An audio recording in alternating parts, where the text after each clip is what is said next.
جاوید احمد غامدی کی کتاب مقامات کے 10ویں موضوع دبستان شبلی کا تجزیہ ایک فکری روایت کی دریافت اور اس کی معنویت کو اجاگر کرتا ہے۔ یہ وہ دبستان ہے جو مغرب و مشرق کی کشمکش، قدیم و جدید کی آمیزش اور روایتی و جدید اسلامی فکر کے سنگم پر ابھرا۔ آئیے اس موضوع کا تجزیہ مرحلہ وار کرتے ہیں۔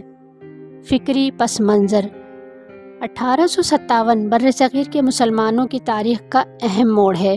جہاں ایک طرف مسلم اقتدار کا سورج غروب ہوا، وہیں مولانا شبلی نعمانی کی پیدائش نے ایک نئے فکری سورج کو طلوع ہوتے دیکھا۔ غامدی صاحب اس لمحے کو تاریخی اہمیت دیتے ہیں کہ شبلی نے امت کے فکری بحران کے بیچ ایک نئی راہ متعین کی۔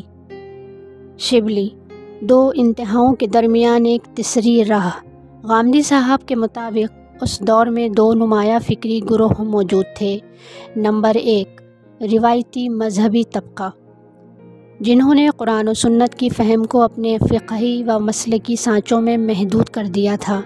نمبر 2، مغرب زدہ طبقہ، جو مغربی فکر و علوم کو حق و باطل کا معیار مان بیٹھا تھا۔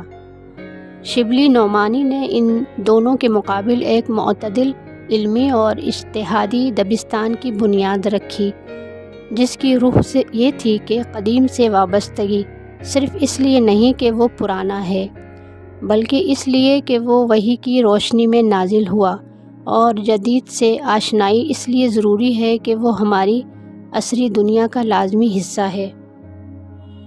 دبستان شبلی کے نمایاں افراد۔ غامدی صاحب اس دبستان کے اہم نمائندگان میں درج ذیل شخصیات کا تذکرہ کرتے ہیں: سید سلیمان ندوی، شبلی کے جانشین مگر بعد ازاں روایتی فکر کی طرف مائل; ابوالکلام آزاد، خطابت و تحریر کا عبقری مگر انجام کار فکری دھند میں گم; ابوالعالیٰ مودودی، وسیع علم و انشا کے باوجود تفسیر میں کمی رہ گئی; حمید الدین فراہی، دبستان شبلی کے امام العصر، قرآن کے فہم میں بے مثال; امین احسن اصلاحی، فراہی کے سچے وارث، تدبر قرآن کے مصنف۔ غامدی صاحب ان سب میں حمید الدین فراہی کو نمایاں کرتے ہیں اور ان کے بارے میں سید سلیمان ندوی کے جذباتی اور فصیح الفاظ کو نقل کرتے ہیں، جو ان کی عظمت کے گواہ ہیں۔ فکری میراث کا تسلسل اور محرومی۔ غامدی صاحب افسوس کا اظہار کرتے ہیں کہ یہ دبستان آیا اور دنیا سے چلا گیا، لیکن دنیا نے اس کی قدر و قیمت نہ پہچانی۔ فراہی کی علمی میراث محدود حلقے تک محدود رہی اور ان کے گہرے علمی و قرآنی فہم کو عام طور پر سمجھایا سراہا نہ جا سکا۔ دبستان شبلی کی معنویت۔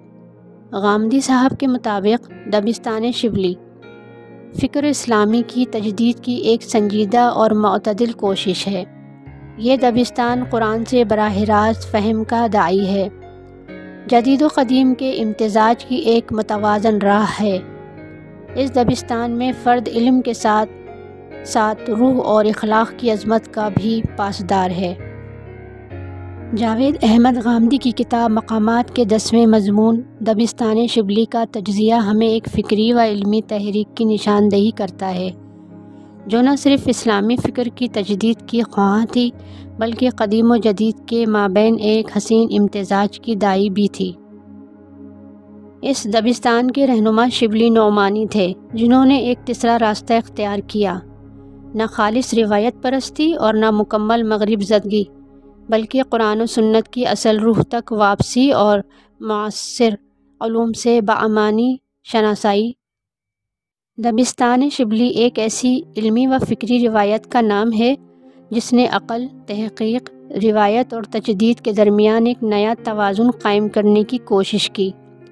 اس دبستان کے عظیم اکابر فراہی، اصلاحی، ابوالکلام مودودی نے اسلامی فکر کو قرآن کے مرکز سے جوڑنے کی بھرپور کاوش کی۔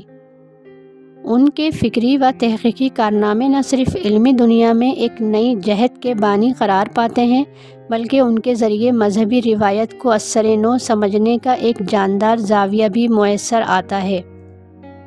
غامدی صاحب کا انداز بیان جذباتی سوز و گداز سے لبریز اور علمی شان سے مزین ہے۔ ان کی تحریر شبلی کے مکتب فکر کو صرف بیان نہیں کرتی بلکہ قاری کے دل میں اس کی چنگاریاں روشن بھی کر دیتی ہے۔ یہی دبستان شبلی ہے جہاں تحقیق شعلہ ہے، اخلاص انگیٹھی اور مقصد روشنی کا سفر۔ یہی وہ کارواں ہے جس کے مسافروں نے سچ کی راہ میں منزل پا بھی لی اور دنیا کو وہ چراغ دیا جو صدیوں تک جلتا رہے گا۔